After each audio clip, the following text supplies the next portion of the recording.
morning, guys. So, this video is from my war class. Normally we would talk about stuff like this in class when it happens in the world, but this one, of course, we're at home for the events taking place. So the first thing I'll say is this: keep an eye on the posturing of the world leaders. That includes our president. So right now, you know, the rumor is that there was a level 4 lab, which there is, that is true, in Wuhan, China. And that this lab was working on maybe bioterrorism and things like that. And that this bioterrorist weaponized COVID-19 accidentally got out. Now, for those of you that know percentages, right now, the percentage of lethality, percentage of people that die from this, is 2 or 3%. And I know the president has used that as his standing point for not to be as scared. But if you're making a weapon and your weapon kills 2 or 3% of people, then you should be fired. You should have no job anymore working at that lab. So the weaponized version of this story, you guys can let go. That would be the worst weapon ever created.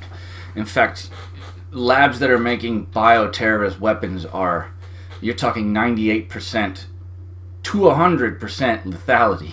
So this isn't a weapon that got out. Now, to tell you a backstory, back after 9/11, you guys know my mother worked as a microbiologist. We had what we called an anthrax scare. People were getting packages with white powder. Now, anthrax is a man-made, it's a man-made weapon that attacks your respiratory things. And I'll double check that before I publish the video to make sure. But anthrax is made on purpose. I think it's even like a spin-off of the poxes, because there's a pox for, I think there's a pox for pretty much everything. You have chicken pox, you know, all these things that can jump from an animal, which, you know, they're claiming COVID-19 did as well. So, but anyways, anthrax, this man-made thing, would do the same. It would kill you if it got in your respiratory system. So, whenever she would get something at the hospital that was a maybe, she had to call the state lab. That's a hotline number. So it's a generic 800 number that you call in an emergency to say, I think I may have an anthrax scare at this hospital where she worked. So she makes the phone call. The phone call rings to USF Tampa, Florida.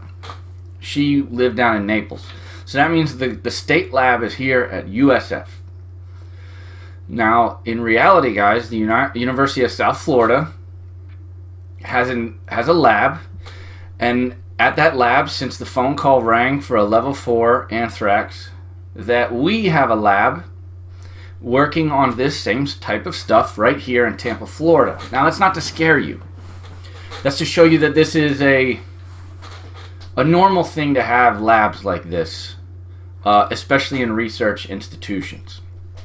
USF being one of the biggest in this part of the state. So that means there are viruses that could kill thousands and thousands and thousands of people locked up somewhere in USF, and when they work on them, they have to wear the full suit with the reverse positive, I believe it's called, positive airflow, which means that even if they get a tear in their suit, the air in the suit is being forced out. So nothing theoretically could get in. That's a level 4 biohazard suit. They've been called hazmats. And I think hazmats, the basic hazmat is only level 1, 2, and maybe even 3. This is your level 4. You hook up to a hose, and the hose is attached to you as you work, you know, on your little stuff. So there's that. Now, the posturing by the president, this is where you guys, as a class on war, we would talk about this. we talked about the Thucydides Trap. And if you guys want a review on the Thucydides Trap, those of you who don't have my class, Thucydides, in fact, and grab his book and show you right now. Thucydides Trap is based on this historical book that we considered a primary source, and we consider this guy after Herodotus. Herodotus has a bunch of religion in his books and gods and goddesses and stories like that. So we think that this book, Thucydides, is one of the first real histories. Like, the guy traveled to these places. Now, he did travel a long time after. But these are the wars between Athens and Sparta. So, Thucydides, pretty much in the entire description of these wars, shows us this theory. It's not his theory, he's just telling us history. We use the theory today from studying things like this. That when you have a major power, like the United States, and in this case, Athens, and you have an upstart power, in this case, Sparta, and in our case, China, that the nervousness that grows from the upsetting of this, we are in charge, you aren't, as this upstart is going to flip this power process, the one in power, because of natural forces and historical realities, cannot allow that smaller power to do it. And we have wars. So Athens will inadvertently, or on purpose, the theory, go to war with Sparta, and we have the Peloponnesian Wars, which lasted a pretty long time, back and forth. Right now, and if you, like I said, if you were in my class, you know I gave you some numbers on China. You guys look at downtown Tampa, it will take them over a year to build a 30 or 40 story building.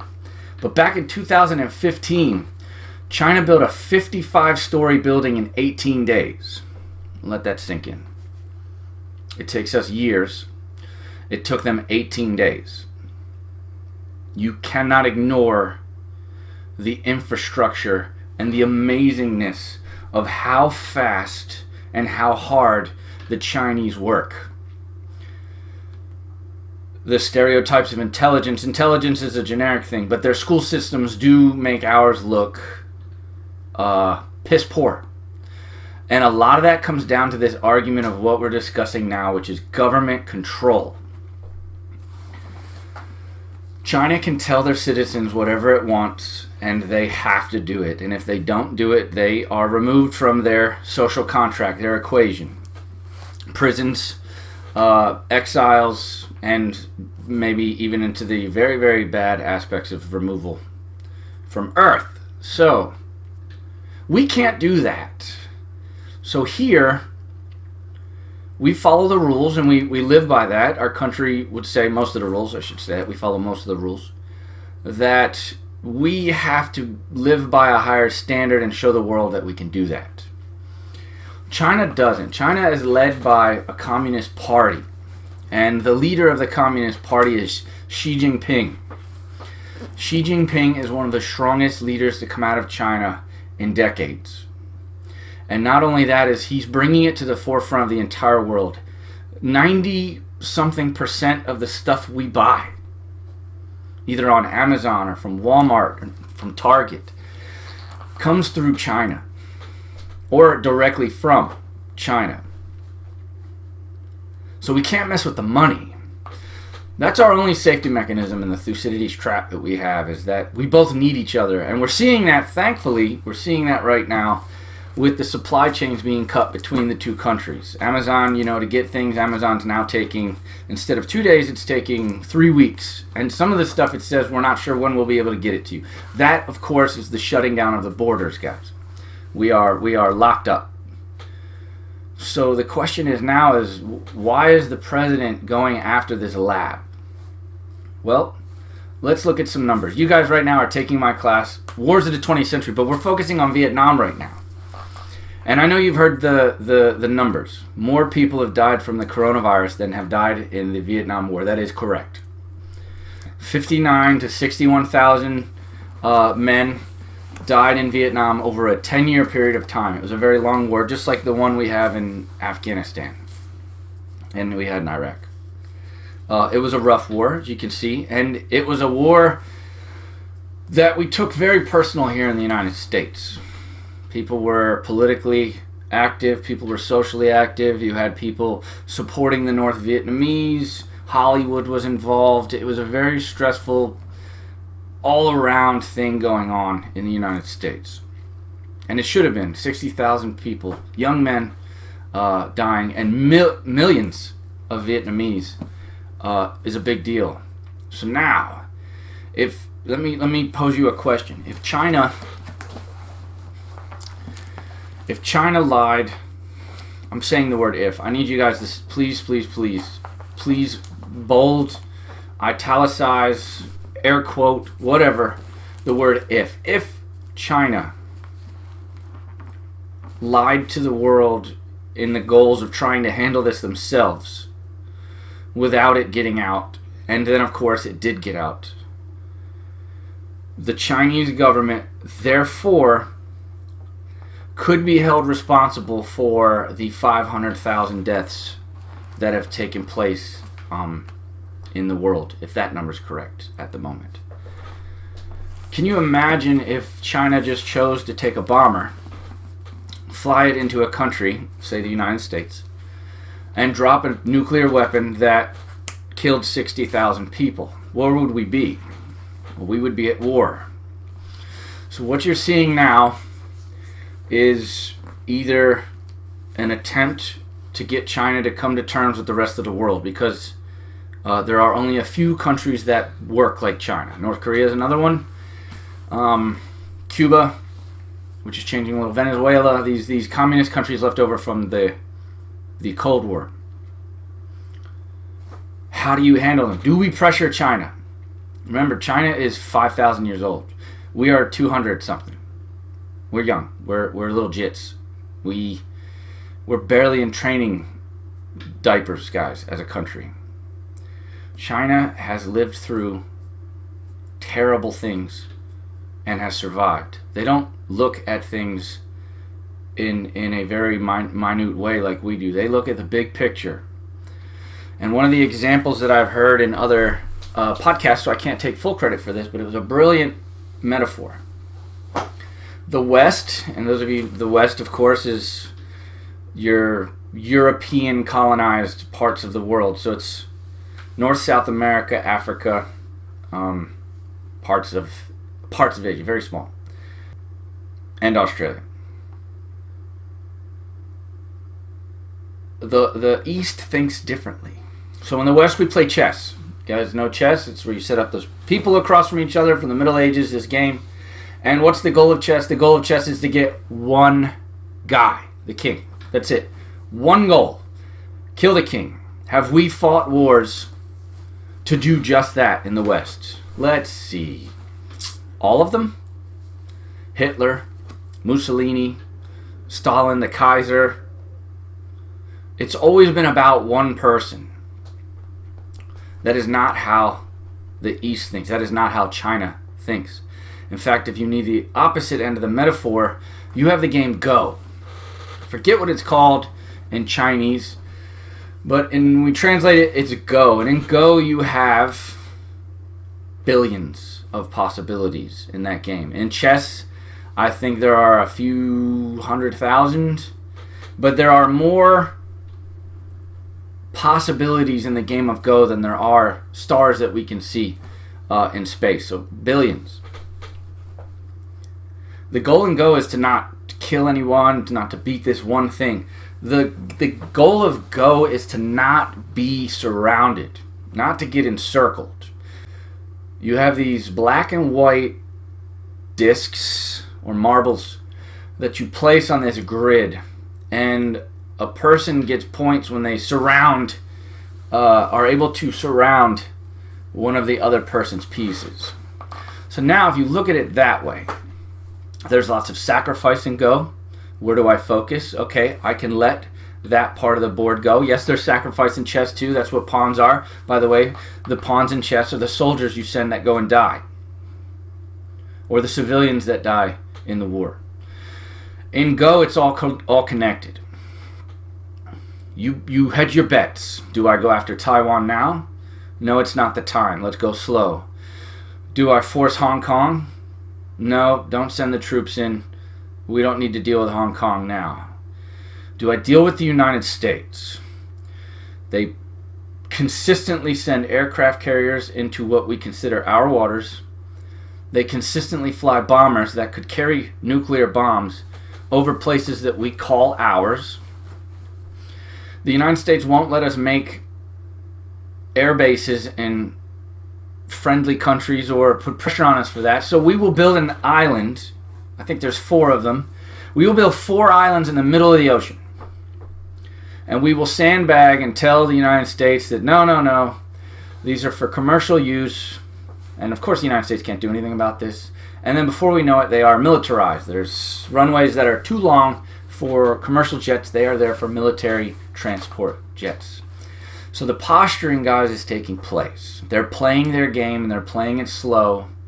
And even Xi Jinping knows that he may not be the one that makes China the world power above the United States. But he knows that China lives long, and China has a memory, and that the next person who takes over might be the one. And that's okay, because that's how they live. They live through their families. They live through ancestors. And they've lived through way worse than anything the United States has ever gone through. They have weathered more storms than you guys will ever understand in those 5,000 years. Massacres, earthquakes, terrible things, wars, the Mongols, for God's sake. If you don't know anything about the Mongols and the Chinese, do some research into that. Holy crap, to survive them. You think building that wall is dumb today. Back then it worked, for the most part. Horses come up to this massive wall, they're going to turn around. So what you guys need to be aware of is we might just have to pass the torch, because the alternative is too great. The alternative is you're talking about 60,000 people. The alternative is tens of millions, if not more. And the whole world would be involved, since it's the 2 big powers. Russia would have to take a side. That's how things work. You can't just sit out. It's happened to the United States twice. We tried to sit out twice. Fail. So, pay attention to what the leaders say. If you hear the Chinese premier, say something, listen. Don't ignore the world leaders. If Putin says something, listen. It's all this posturing. We need to be friends with Russia right now. You can hate the politics, guys. I'm sorry. You can hate Putin. But if you look back through all the leaders Russia had, he's the best one in a very, very long time, maybe 100 years since the Tsar. And the Tsar was terrible. So it would have to go back further than that. So that's a reality, guys. Pay attention. A lot of you are very young, especially people watching this video, or my kids. You're young. The coronavirus would be a laugh compared to a war with China. So that brings me to the final part, which is the scary part, and that's economics. The United States and China do need each other. We need each other. That's just it. We make so much money from each other that we can't live without each other. The relationship has to continue. But unless there's only one. So here's the question. Will one of the 2 countries get to the point where they think they can win? Because that's really it. You don't fight a fight with a maybe. You have to look at it and think you can win. And then you have the other option, which is, I'm about to lose. We're not fighting yet, but I'm about to lose.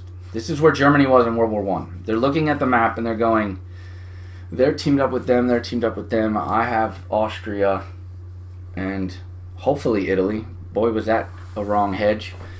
And if I don't fight now, I'm guaranteed to lose later.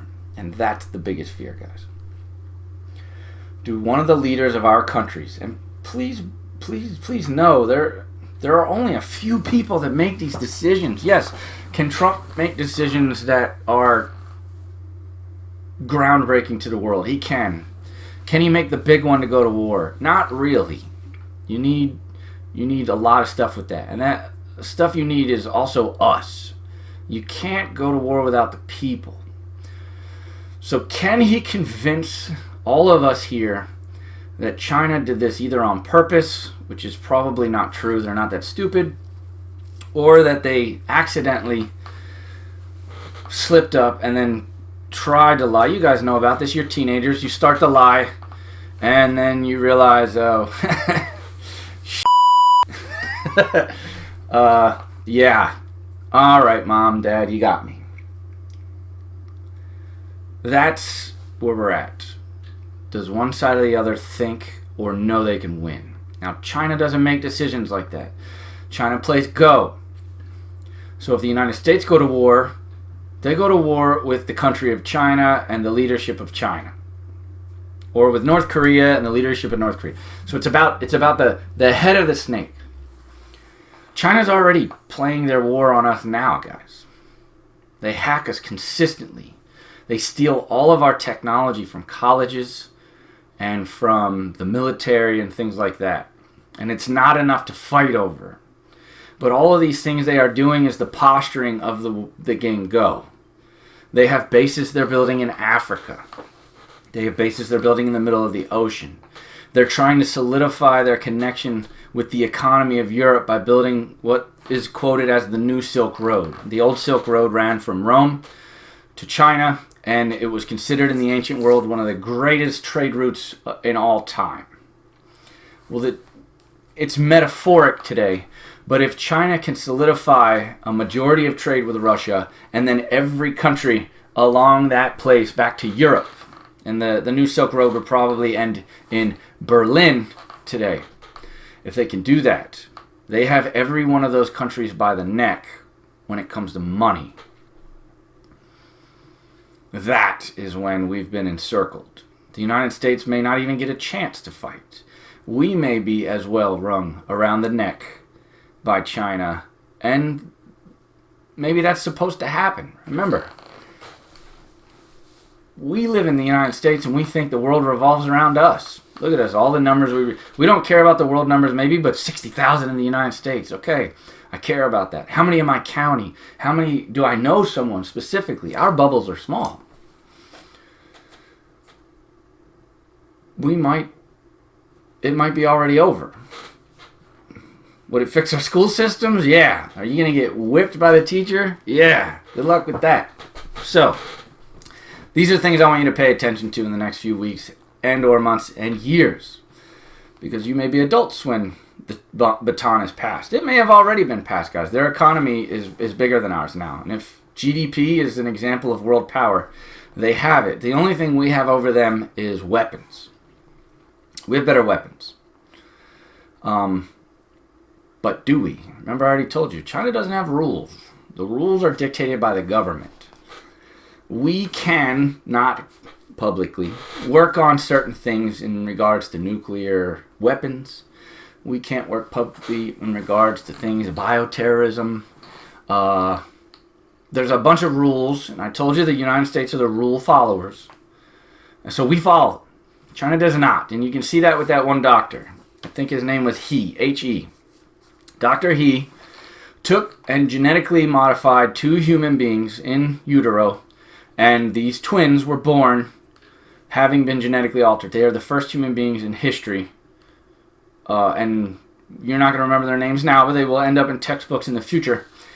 They are going to be the first genetically modified humans in all of human history. He did it. He did it. Get it? He did it. So, yeah, of course China comes out and says, oh, gosh, you shouldn't have done this because they know the whole world's going to come swinging on them, which we did. The doctor disappears for a while. and they're probably just keeping him under wraps so that he can't keep the story going. But I can guarantee they're going to use it. Can you guys imagine if secretly China was to start altering the Chinese people to start looking more superhuman than the United States? Now I want you to imagine a war where if it became to a fist fight, we would get our ass beat by the Chinese. And I mean in reality. You think other than, Yao Ming in basketball, the air quote stereotype of Chinese is that they're smaller. Yeah, well, they play the long game, guys. In 50 to 100 years, if they subtly begin to alter their genetics, because they're not afraid to break some rules, they will be towering over us in a few generations. And if you don't like thinking long term, then you might as well just give in to China now, because that's the point. 5,000 years versus 250. That is like a 65-year-old guy trying to explain to a 2-year-old how the world works. Just keep that in mind. And hope that this hiccup we've gone through in this world actually makes it a better place, and that countries like China start to get on terms with the world order. Now, if you want to learn about world order, I want you to look it up. Go look it up yourself. It's literally called the world order. Don't look up the new world order, or you'll start getting, like wrestling stuff, like,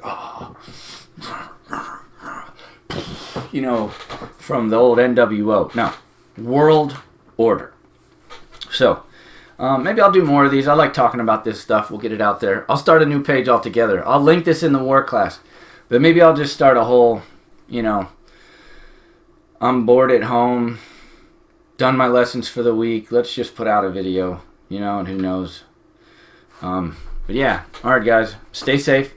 I don't want to get all political and tell you to stay home when it opens up. But, do what you think is right. How about that?